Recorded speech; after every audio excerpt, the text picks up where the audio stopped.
Thanks for clicking on to a Hurricane Lee update, a little bit different. I thought I used to do a lot of tropical updates in the years gone by, but I've kind of, dwindled away from that over recent years. So I want to actually look at Lee in a little bit more detail and do a specific video with regards to this hurricane because it looks as if it is going to have significant impacts on the New England area as well as parts of the Canadian Maritimes as we push towards the upcoming weekend. So this is straight off National Hurricane Center. There is Lee. We currently have a 115 mile per hour major at 948 millibar hurricane over the Atlantic, about 450 to 500 miles south southwest of Bermuda. And you can see here that the track takes Lee kind of slightly northwest. It is moving quite slow at about 6 miles per hour, but it continues to expand in width, and the hurricane force winds are in excess of 100 miles from the center of the hurricane, and also tropical storm force winds in excess of 200 miles per hour from the center. It's expected to be double that by the time we reach the late week and into the early weekend, due east of Cape Cod, and it looks as if we may see a down east Maine landfall somewhere kind of north of Bar Harbor up towards the New Brunswick border as we move into Saturday, um, probably late Saturday into Sunday morning here. So the National Hurricane Center has this maintaining itself as a hurricane all the way to the east of Cape Cod and the Long Island area as of 8 a.m. on Saturday morning. Now, this is the current infrared satellite image of Lee, and you can see here that we do have what appears to be a little bit of dry air entrained within the circulation itself. The center, the eye, at the very end of the loop, kind of seems to become a little bit better organized. As you can see here, we've got the strongest convection wrapping around the east and north side of the center. So, of course, we've got the eye here. There's the eye wall. So, you've got the strongest winds. That's those 115 mile per hour winds within the eye wall itself. And of course, as it continues to expand, we're kind of displacing that energy. We're spreading it out the way as we go through the next several days here. So we expect a gradual weakening over the next day or so with Lee. And as these systems weaken gradually, they do tend to expand and become larger. Now, this is the current sea surface temperature profile of the North Atlantic, and you can see here, of course, the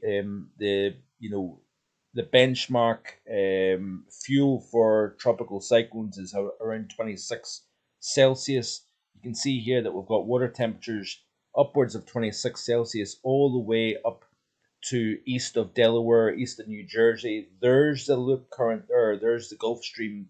You can see this little kind of narrow ribbon of particularly warm waters extending, northwards off the east coast of the outer banks of North Carolina, and then it kind of peels away out into the open Atlantic here.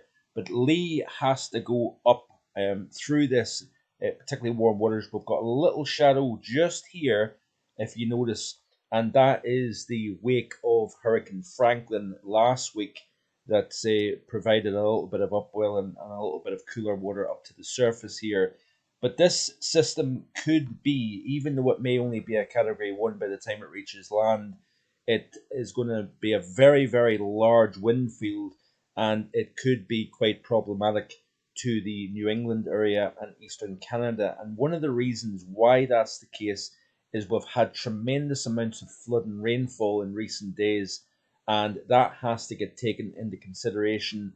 Wet soils, saturated soils, weakened tree roots mean that even 50, 60 mile an hour winds could cause significant tree damage and, of course, damage to property. We've seen some severe thunderstorms rattling through, flash flood event in parts of Massachusetts during last night and into this morning, and this is only going to exacerbate the situation here. So Lee is currently over some 26, 28 Celsius waters.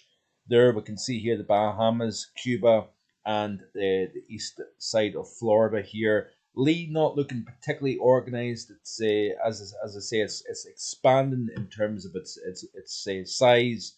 We've not got a clearly defined eye, and we do have a little bit what appears to be drier entrainment, possibly coming in off Cuba and off Hispaniola. It may be starting to kind of draw in some of this drier air from these Caribbean islands around and into the circulation. But it maintains, like I say, it maintains Category 3 major status, pressure at 948 millibars, and it is moving at 9 miles per hour in a north to northwest direction here. And we continue to see this system moving northwest. Now, one key difference, which is quite interesting about all this, is in the last 24 hours or so, it looks as if the track of this system has kind of drifted slightly further west here. Now, that is in conjunction with the trough that's moving to the east of through the Ohio Valley and into the northeastern region.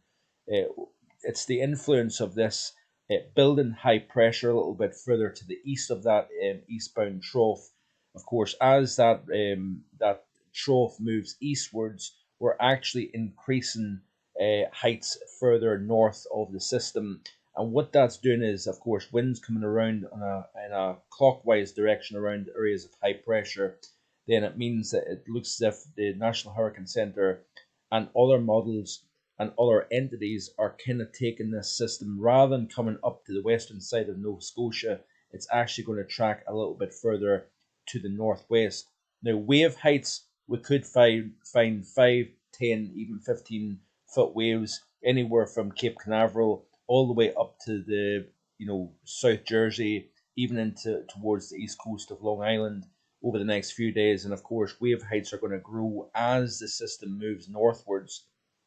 We could see some very significant waves battering the coast of the mid-Atlantic and the northeast as we push towards Thursday and into Friday, of course. And then, of course, by the time we reach the second half of Saturday, it looks as if we may have some sort of a landfall in the down east region of Maine. So this is that kind of region right here, between Bar Harbor and the New Brunswick border. So, several inches of additional rain on saturated ground, that is problematic. We could have some major rip currents, waves battering the coast. Hurricane force winds is not out of the question, even on the eastern side of Long Island and all the way up towards Nantucket, Cape Cod, and of course coastal Maine. We could see winds of hurricane force here, also the western side of Nova Scotia as well. So it looks as if we are needing to watch this situation very, very carefully in the next few days here, and I will endeavour to keep you posted right here on markloganweather.com on YouTube over the next few days. So stay tuned in the next day or so for another Hurricane Lee update. Thanks for watching. Stay tuned for the upcoming European outlook.